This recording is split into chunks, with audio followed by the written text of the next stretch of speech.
안녕하세요.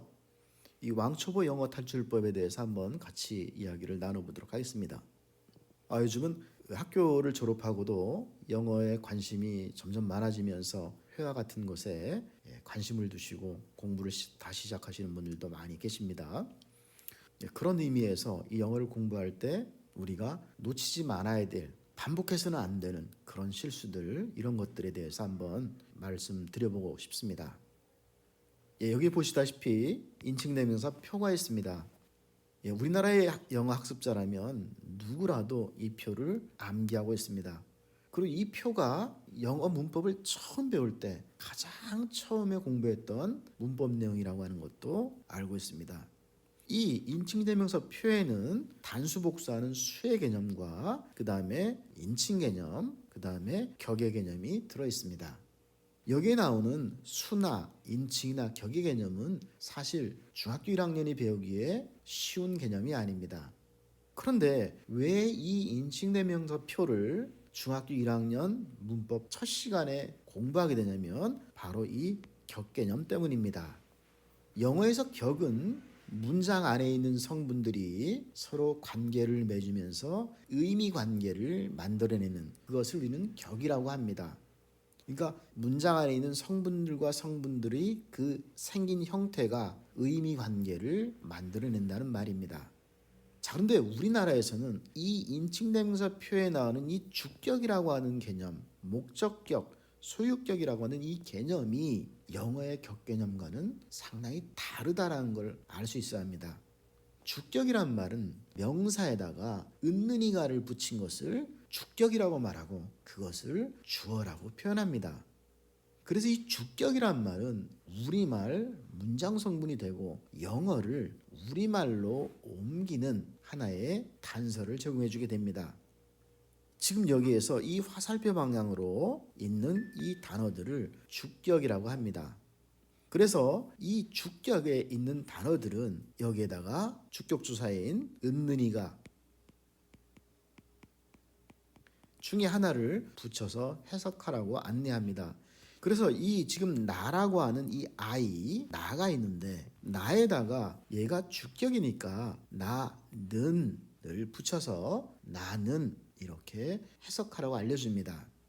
그런데 이러한 공부법에는 장점이 하나 있습니다. 그것이 뭐냐면 왕초보에게 영어의 문장이 우리말로 이런 뜻을 가지고 있어 라고 하는 그런 안목을 갖게 해줍니다. 이것은 분명히 인칭대명사 표의 격 개념이 우리에게 기여하는 아주 큰 공로입니다.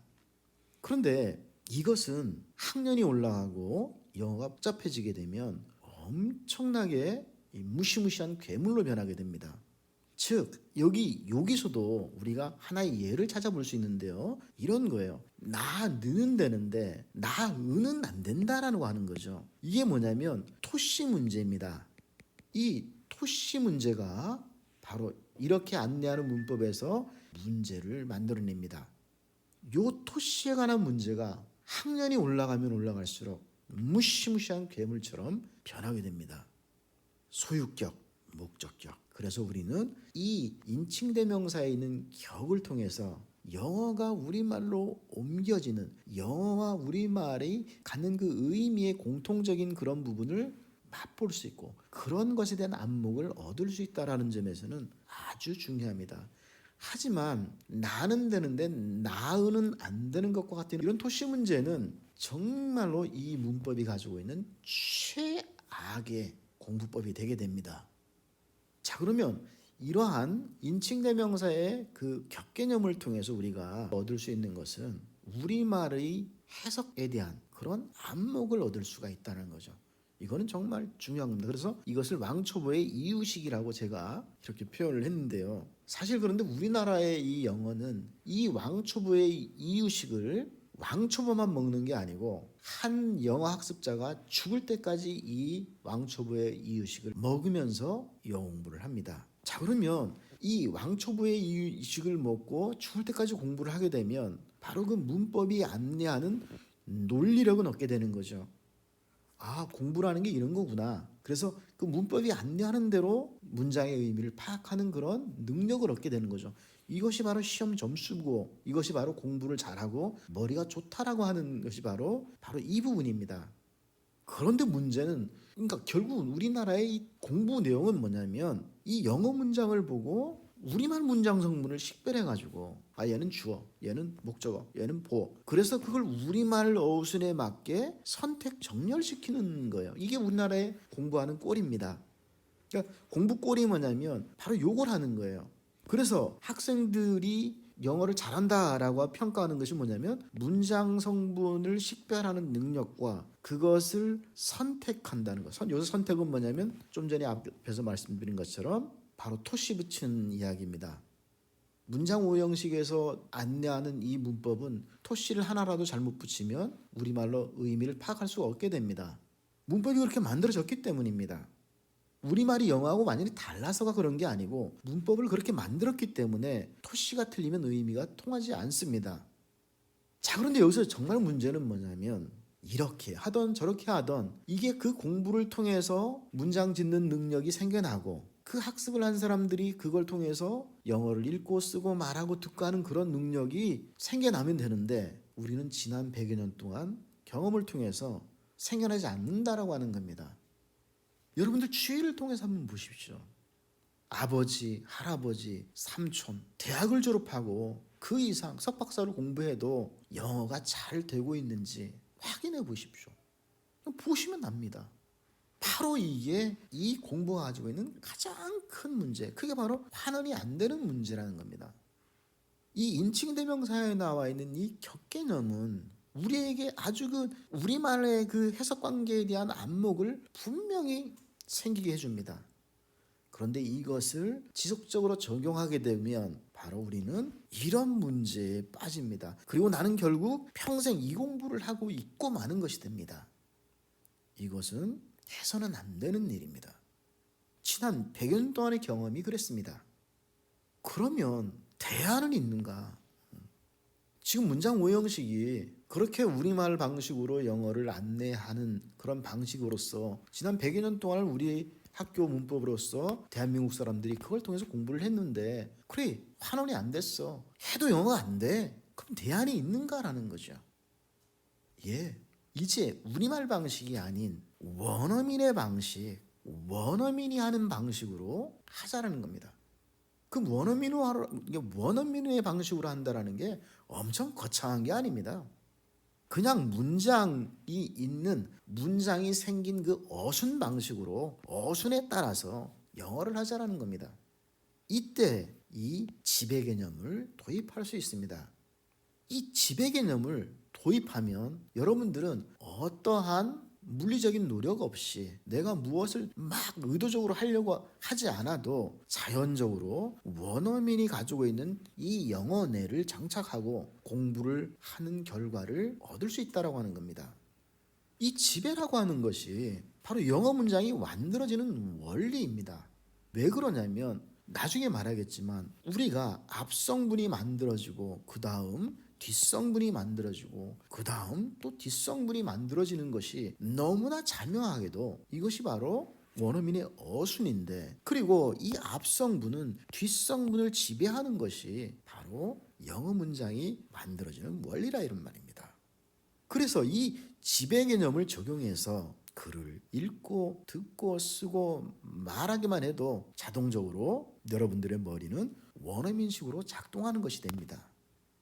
의도적으로 뭘 할 필요가 없는 겁니다. 그냥 어순에 순응하면서 영어 공부를 하기만 하면 되는 겁니다. 영어를 하기만 하면 되는 겁니다.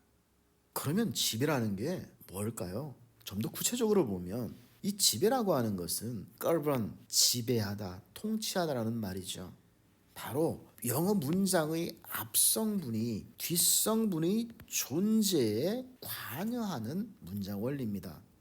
영어의 앞성분은 필연적으로 뒷성분을 만들어내게 됩니다.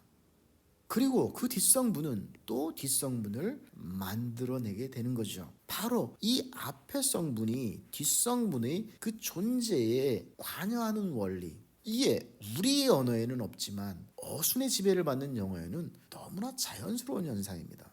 따라서 우리는 이 지배라는 개념을 가지고 영어 문장을 읽어 나가기만 하면, 쓰기만 하면, 말하기만 하면, 듣기만 하면 원어민의 사고방식으로 원어민의 사고를 머릿속에 넣은 채로 여러분들은 바로 영어 학습자이면서 동시에 영어 생활을 하는, 영어를 읽고 쓰고 말하고 듣고 하는 영어 생활인으로 거듭날 수 있다는 겁니다.